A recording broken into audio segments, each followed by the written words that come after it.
How could you? A ghost story, told live at the DMS, October 21st, 2019.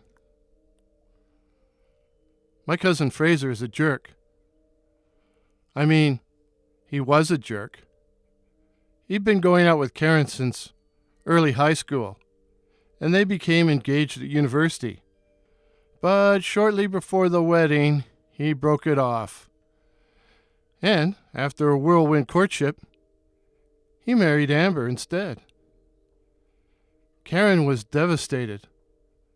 So devastated she washed down a bottle of sleeping pills with some vodka and was found dead. Dead on the bathroom floor. Karen was a lovely girl. And I think I was always in love with her myself. I was certainly envious of Fraser and his relationship with her. But if her suicide bothered him, he didn't show it. At least, not outwardly. Except by being more of an aggressive jerk than usual. Nah, he didn't show it until the night the dog came. He first saw it when he went to get into his black Dodge Ram truck after an evening at the bar. I'd been in the bar with him, and it had not been... I'd been in the bar with him, and it had not been a pleasant evening, because I'd been in the bar with him, and I told him exactly what I thought of him and his behavior. So we weren't on the best terms. The dog lay on the ground right by the driver's side door. It was black and mangy and looked like it probably had fleas, while the white grizzling of his muzzle, not guzzling, grizzling, the white grizzling of his muzzle suggested it was a very old dog. "Move, you dumb mutt," barked Fraser, trying to kick the poor thing with a steel-toed boot. "Don't kick that dog," I said angrily. Fraser wheeled towards me, hands on hip. "I think I've heard enough of your opinions for one evening."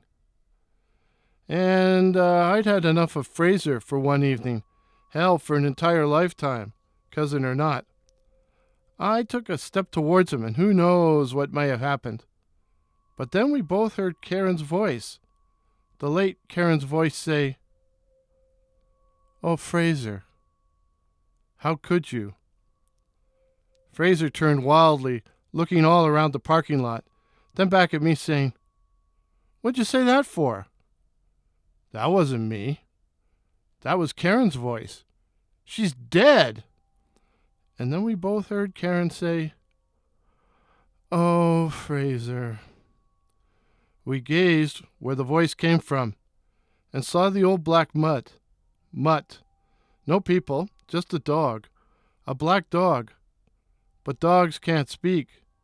But this one did. It spoke. In Karen's voice, it spoke. Fraser made to kick the poor old thing, which bounded out of the way with an agility that surprised me. I thought my cousin was going to give chase, but instead he ran for the cab of his truck and grabbed his .22. Now I'm ashamed to admit that I didn't try to stop him, but I got out of the way, 'cause, as you probably have noticed, Fraser had a temper, a pretty violent temper, and I was actually afraid he might turn the gun on me. He fired from the hip while still moving, and missed the dog while managing to blow out the passenger side window of a nearby Toyota Prius. Fortunately, no one was in the car, but the anti-theft alarm began to blare at earwax-splitting volume. What can I say? My cuz was great at making himself a real hero. But for the second shot, he steadied the barrel, took aim, and fired at close range, and hit the sad black dog in the chest. I saw the impact, but nothing happened, at least other than the dog once again spoke with Karen's voice.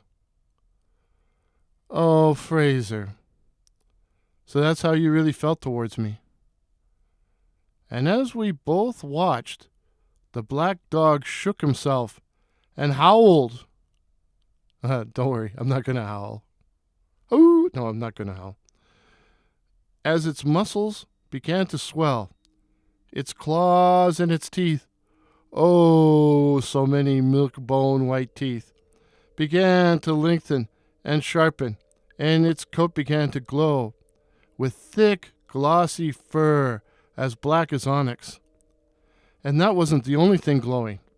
The entire animal was surrounded by a halo of pulsing red light, which made me think of an emergency vehicle, as well as the fires of hell.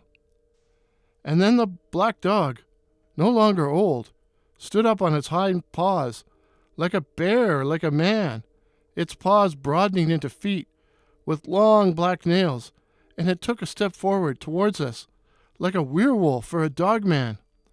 And then it said, Karen said, "I don't love you anymore, Fraser."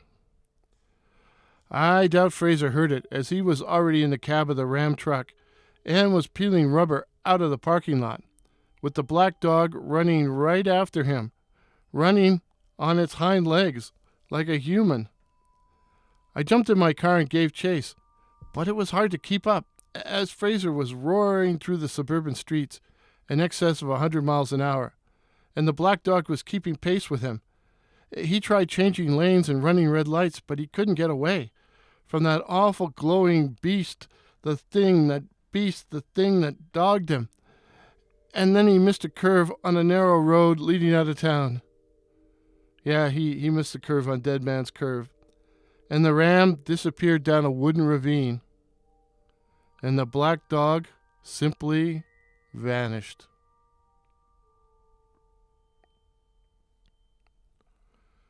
They buried what was left of Fraser 2 weeks later. I heard they used a shovel. They had to use a shovel to scrape up all the remains. The bride was really upset by the loss of the Dodge Ram truck. And I noticed the old, mangy black dog was lurking behind some of the tombstones and monuments at the edge of the cemetery. At the edge of the ceremony, the same old black dog.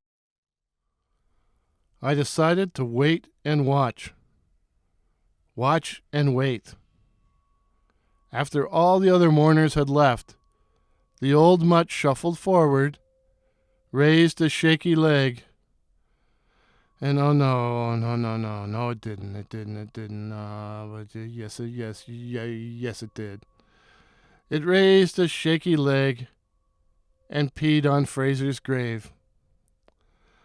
Oh, Karen, I thought so much of you. How could you? Yeah, I guess she didn't love Fraser anymore. I guess she really didn't love Fraser anymore. Oh, yeah.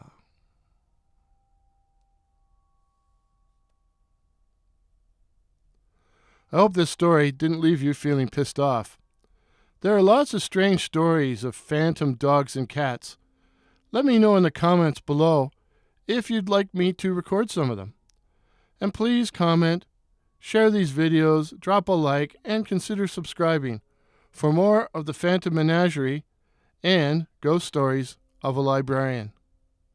Thank you. And remember, stay hungry.